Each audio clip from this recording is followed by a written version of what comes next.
Boa tarde a todos. Que bom é estarmos juntos, ainda que virtualmente.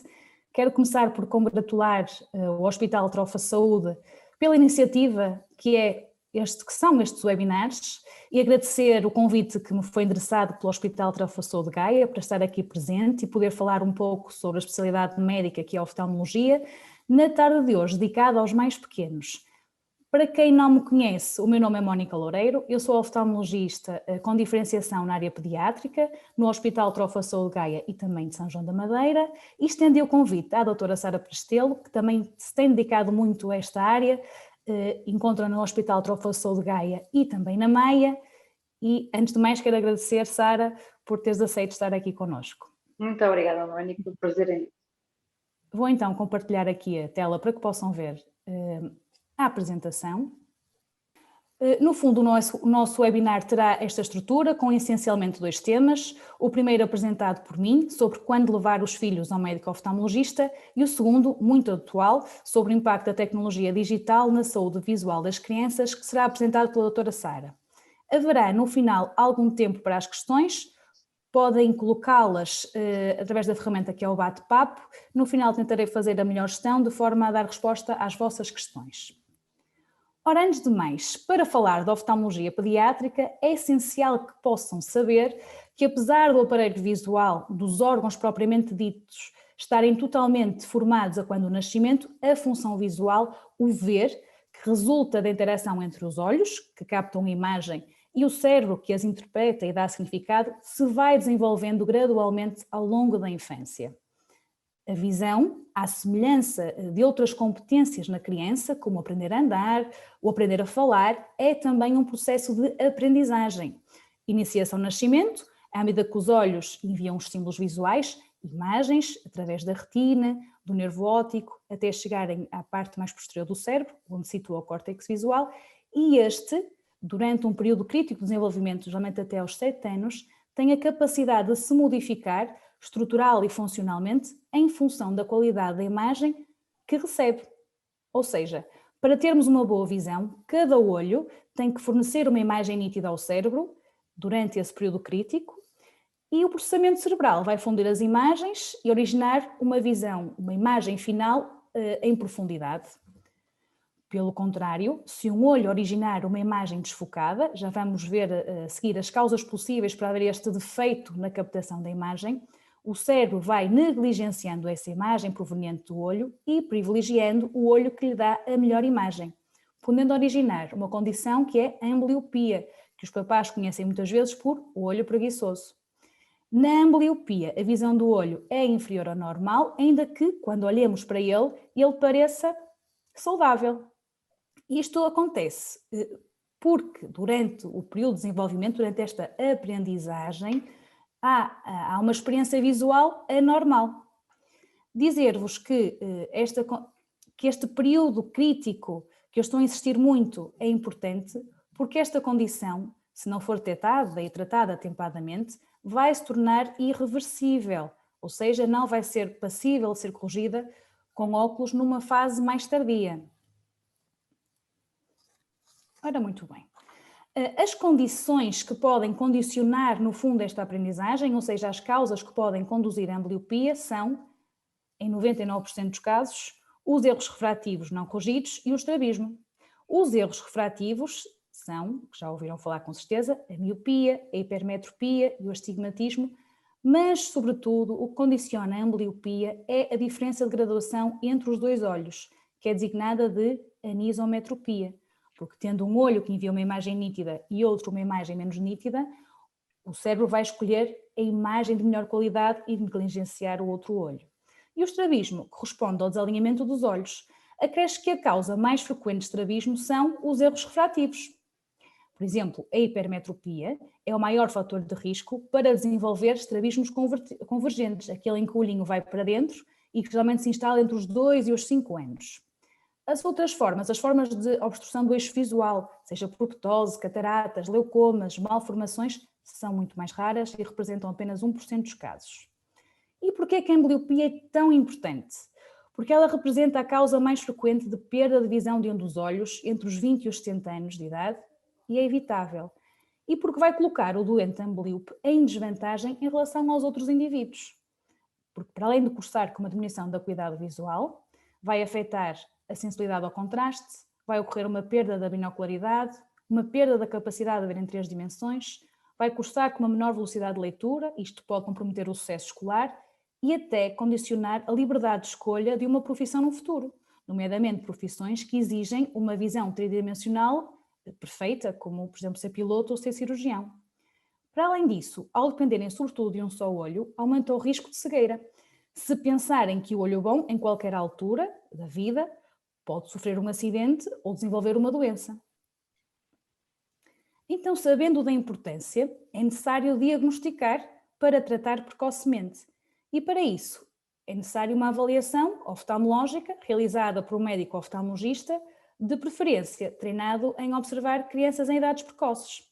Okay? Na consulta é possível detectar a ambliopia e, idealmente, identificar os fatores de risco, seja a graduação, estrabismo ou aqueles que vos falei, antes da ambliopia propriamente dita estar estabelecida. A realização da consulta de oftalmologia, no fundo, é independente dos rastreios visuais que os vossos filhos possam fazer, seja no pediatra, seja no médico de família. Claro que todos os rastreios são uma oportunidade de diagnóstico, mas não substituem a consulta. É importante enfatizar que a ambliopia é assintomática. As crianças não se vão queixar. E como a ambliopia é mais frequentemente unilateral e as crianças vivem, como todos nós, com os 2 olhos abertos, elas também não vão evidenciar comportamentos que façam suspeitar, quer os pais ou até os educadores, de que vem mal de um olho. Os estudos mostram que quanto mais cedo é o diagnóstico e o tratamento, melhores são os resultados. Isto para vos falar novamente que a janela de oportunidade, o tal desenvolvimento, o período de desenvolvimento crítico, vai diminuindo. Agora, já sabemos que o sucesso do tratamento vai depender da idade do diagnóstico, do grau de ambliopia e também da sua duração. Para tratar é preciso perceber a causa e depois atuar em conformidade. Mas não se esqueçam que eu já vos disse que 99% dos casos são erros refrativos e que o estrabismo, refrativos e o estrabismo, mas o estrabismo também tem, muitas vezes, frequentemente, erros refrativos associados, pelo que usar óculos é geralmente o primeiro passo. E depois passa pela penalização do olho bom, ou do melhor olho, que geralmente é feita com um penso oclusivo, diretamente no olho e não no óculo. Também pode ser feito através de farmacologia. Isto porquê? Para estimular o olho amblíope ou olho preguiçoso, puxar para o olho preguiçoso, como dizemos muitas vezes aos pais. Por estes motivos que vos falei, a primeira avaliação-chave dos vossos filhos, mesmo que não tenham sintomas, mesmo que não tenham sinais, deve ser entre os 2 e os 3 anos, para despistar a tal ambliopia e fatores ambliogénicos. Os pais têm sempre muito receio da falta de colaboração nesta idade, mas geralmente a colaboração é boa e mesmo quando não é assim tão boa, de forma a poder quantificar a acuidade visual, é sempre possível fazer o despiste. Mais tarde, recomenda-se uma nova avaliação-chave, entre os 5 e os 6 anos, novamente, mesmo na ausência de sintomas ou sinais. É mais uma oportunidade para despistar ambliopia ou fatores ambliogénicos que não tenham sido diagnosticados e porque também corresponde à idade de ingresso escolar. E nós sabemos que até 1/4 das crianças em idade escolar têm problemas oftalmológicos, podendo ver mal. Para além disso, a OMS classificou a miopia como uma das epidemias do século. E nós sabemos que a prevalência da miopia aumenta precisamente em idade escolar. Na consulta de oftalmologia, o que é que nós podemos fazer? Olha, mal entra no gabinete, começamos por avaliar o aspecto macroscópico dos olhos. Depois quantificamos a acuidade visual, escolhendo a escala mais adaptada à idade da criança, seja letras, números, também temos figuras, orientação dos Es ou dos Cs, avaliamos o alinhamento dos olhos, testamos através de um exame que se chama Covert, tapando um olho e outro olho e, quando necessário, medimos o desvio. Avaliamos a função binocular, nomeadamente a estereopsia, que é a capacidade de ver em 3D, em 3 dimensões. Podemos fazer uma avaliação da visão das cores, fazemos uma observação biomicroscópica do olho, com uma lâmpada de fenda, que é aquele aparelho que está ali atrás da minha fotografia, e também observamos as estruturas do fundo ocular, como o nervo óptico e a retina, através da fundoscopia. Muito frequentemente nestas consultas são necessárias gotinhas para realizar a cicloplegia, ou como os pais também conhecem, as gotas de dilatação da menina do olho. E elas são uma ferramenta muito importante, sobretudo até aos 5 anos, quando há presença de estrabismo, se houve uma coloração que não foi assim tão boa e nós temos dúvida no exame, e para refratar corretamente, para escolher os melhores óculos. Isto porque colocar óculos nas crianças é diferente dos adultos. Eu até digo a brincar que as crianças não são adultos em miniatura. Elas de facto têm uma capacidade de acomodação muito grande. O que é esta acomodação? No fundo é um processo involuntário, através do qual o olho pode variar a sua potência, através da contração de um músculo. Aquele músculo que a partir dos 40 anos vai começar a funcionar menos bem e vamos tendo necessidade de afastar o nosso mundo, de afastar o telemóvel, de afastar o livro, nesta idade esse músculo é muito flexível e pode condicionar aqui estas graduações. O que vem com as gotinhas é que é o real. Essas gotas provocam exatamente uma paralisia temporária do músculo ciliar, que vai impedir a acomodação e essa alteração da curvatura do cristalino. As gotas podem ser feitas na consulta, e são frequentemente, ou então em casa. A indicação vai depender caso a caso. Agora, independentemente destes momentos chaves que vos falei, dos 2 e dos 3 anos, dos 5 e dos 6 anos, devem trazer à consulta de oftalmologia em qualquer momento, em qualquer idade, se verificarem a presença de uma pupila branca, como vem na foto, ou às vezes nota-se numa fotografia, quando aparecem os olhos vermelhos, o reflexo vermelho num dos olhos e a ausência do reflexo vermelho no outro olho. Isso é um motivo importante e urgente que deve motivar a consulta. No que respeita à presença de estrabismo, no caso dos bebés com menos de 6 meses, se esse estrabismo, esse desalinhamento dos olhos estiver a maior parte do tempo em que o bebé está acordado, e caso o bebé tenha mais de 6 meses, qualquer estrabismo, constante ou intermitente, deve ser motivo de avaliação e ainda se adota uma postura incorreta da cabeça. Nos casos em que existem fatores de risco, seja uma prematuridade, uma doença genética, metabólica, uma doença neurológica ou outra doença sistémica que pode atingir o olho, deve ser motivo de uma avaliação mais precoce, o mesmo quando existem histórias familiares de risco, ok? Ou se os vossos filhos se queixam de diminuição da visão, dores de cabeça, se mostram desinteresse por tarefas que exijam esforço visual, se há fraco rendimento escolar ou erros ao copiar do quadro, se semicerram os olhos para tentar focar, são tudo motivos para os trazerem.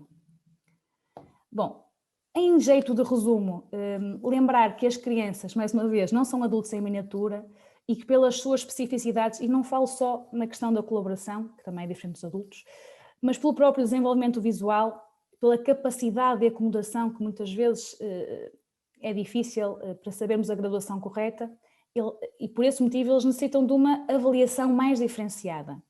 Que as crianças não verbalizam as alterações da visão, seja pela tenra idade, seja porque a ambliopia é geralmente unilateral e, portanto, é sintomática, e até muitas vezes porque nunca conheceram uma realidade visual diferente da que têm.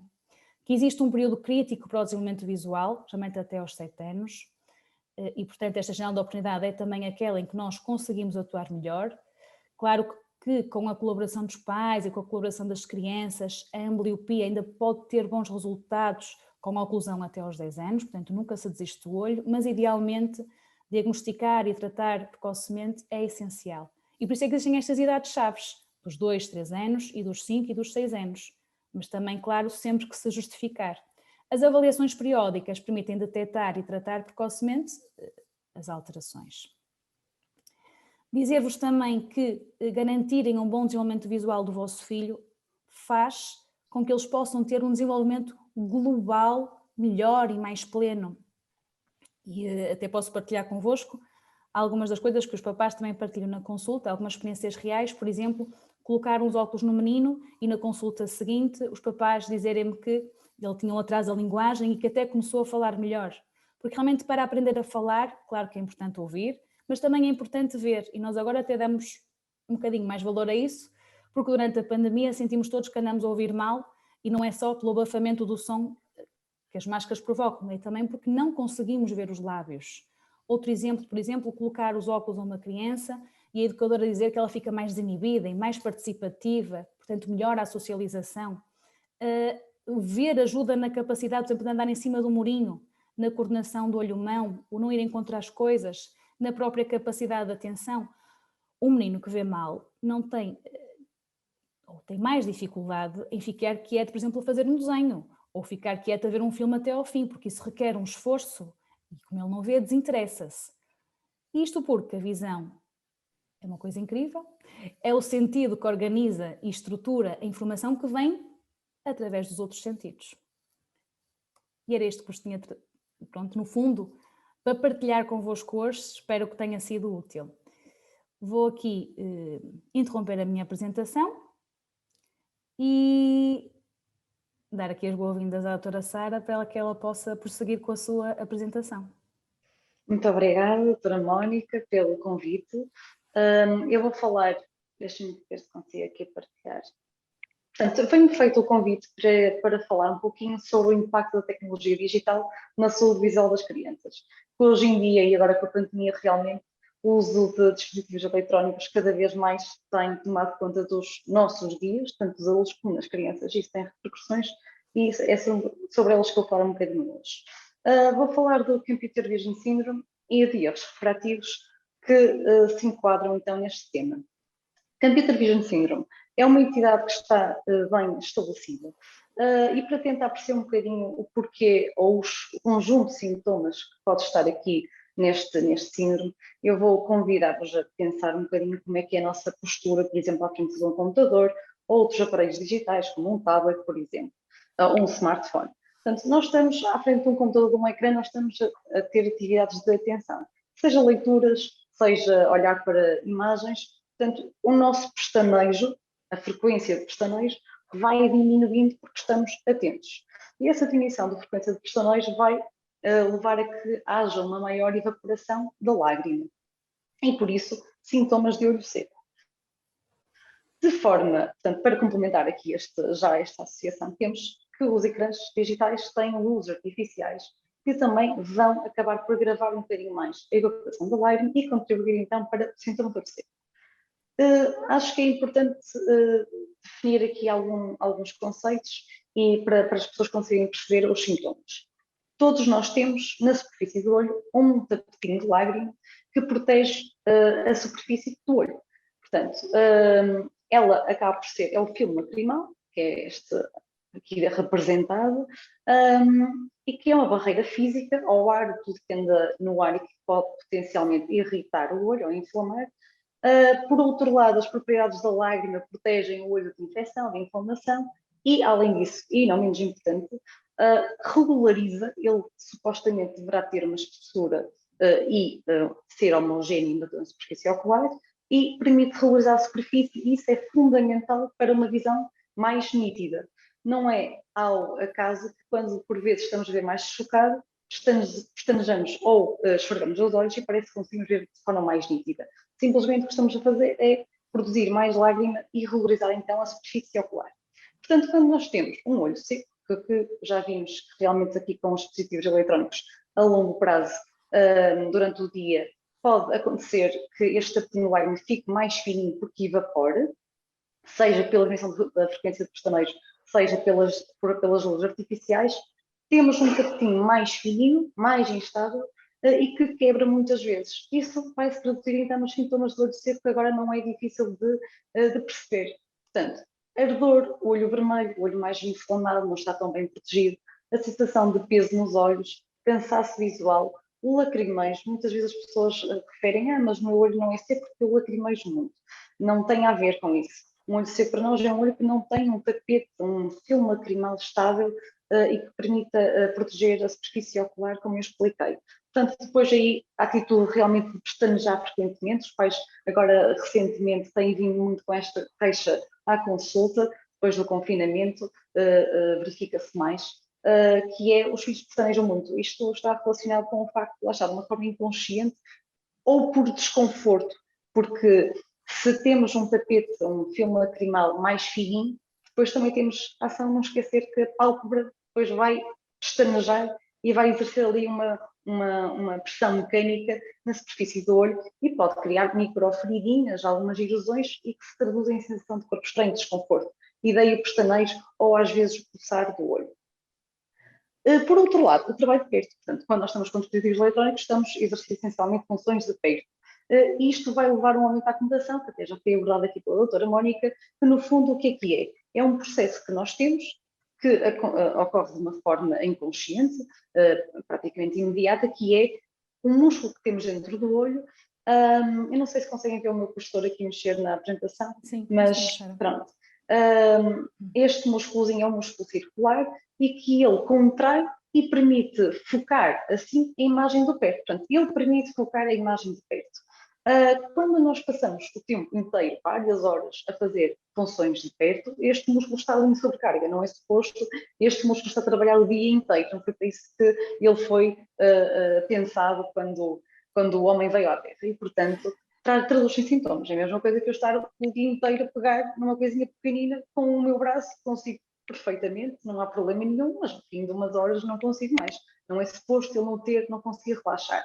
E isso traduz-se então na dificuldade de focagem. Ele depois quer focar coisas para perto e já não consegue focar tão bem, quer olhar para longe e até a pessoa se queixa que olha para longe e não consegue focar também. Essa inflexibilidade ou disfunção do músculo decorre desta acomodação prolongada e, portanto, temos uma menor capacidade de ajustar às diferentes distâncias.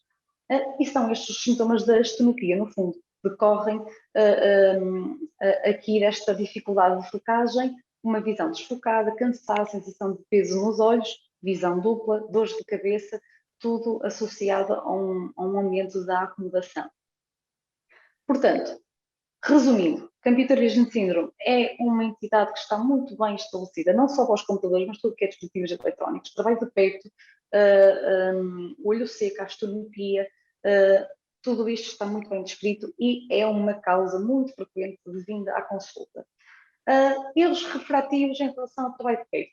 Portanto, não há estudos contraditórios. A influência de uma visão de perto é controversa, há estudos que contam que sim, outros que não vão tão de acordo.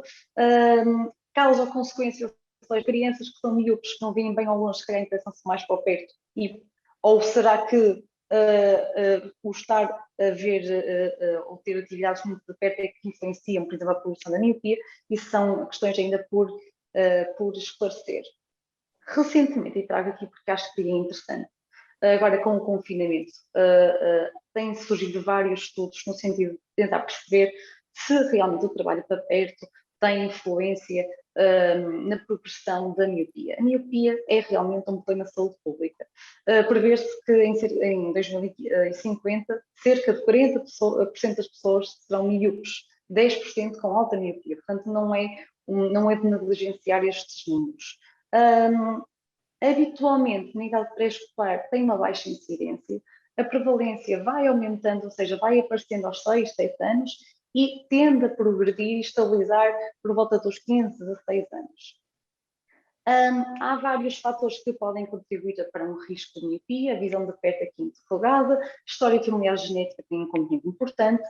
Há estudos que realmente indicam que um extrato socioeconómico mais elevado está associado a pessoas mais miúpes, provavelmente aqui com esta visão de perto um bocadinho induzida. Por outro lado, a exposição à luz e desportos, portanto, atividade no exterior, não necessariamente desporto, isto realmente tem uma base científica comprovada que atividades ao ar livre são fundamentais para um processo de retardamento da progressão da miopia. Mecanismos, a intensidade luminosa, portanto, no exterior é incomparável com o interior. Intensidades luminosas maiores parecem ter um efeito protetor relativamente à progressão da miopia.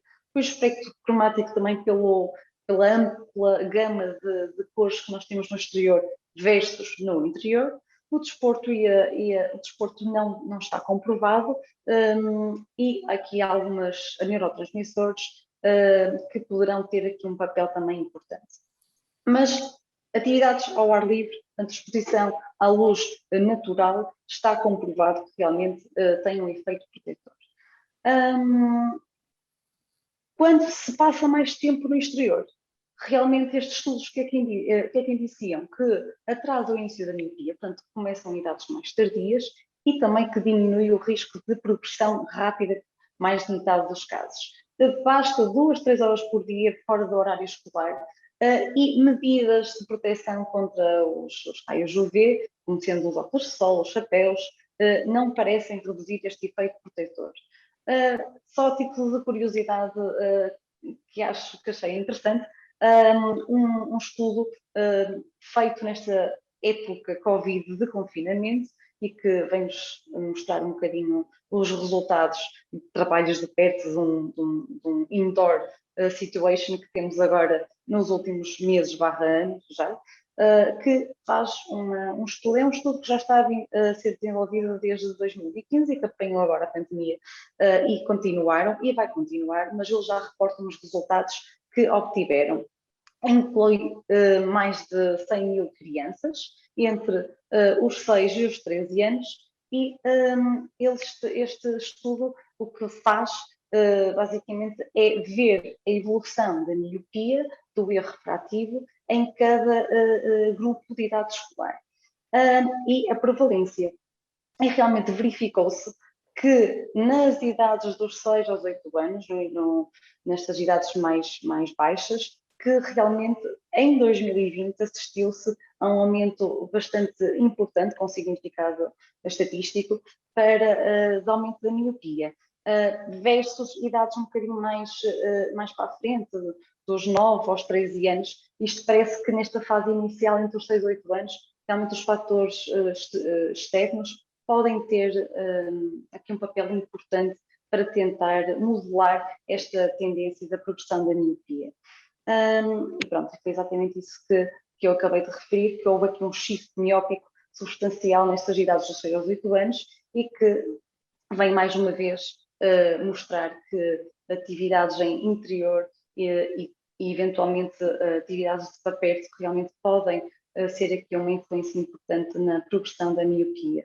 Portanto, em termos de mensagens para casa, acho importante perceber que estar muito tempo nos aparelhos digitais pode trazer sintomas. Se tem sido uma causa extremamente frequente de recorrer à consulta, olho seco, estenopia, decorrente de um uso muito prolongado e excessivo, hoje em dia é muito complicado realmente banir estes equipamentos da dia-a-dia das crianças, mas há algumas coisas que é possível fazer para tentar diminuir estas queixas. Nós costumamos falar da regra dos 20-20-20 aqui na oftalmologia, que basicamente é a cada 20 minutos de trabalho, 20 segundos olhar para o longe, não precisa sair do sítio, 20 segundos olhar para o longe para o músculo conseguir então relaxar, o tal músculo que eu tinha falado, que contrai para focar a imagem do perto.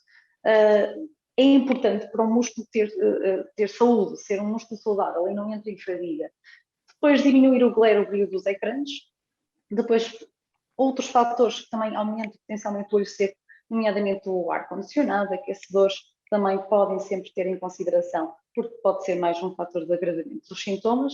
Depois o pestanejo, obviamente ninguém vai pôr um despertador para pestanejar mais vezes, mas se tiver isso presente pode funcionar, mas eventualmente o que é mais prático e funcional será a lágrima artificial nos casos indicados para restaurar então a superfície ocular. E, fundamental, incentivar atividades no exterior, que para o olho só traz muita saúde, para o olho, para a mente, para tudo. E, portanto, fica aqui esta mensagem, para mim é extremamente importante. E termino assim a apresentação. Muito obrigada.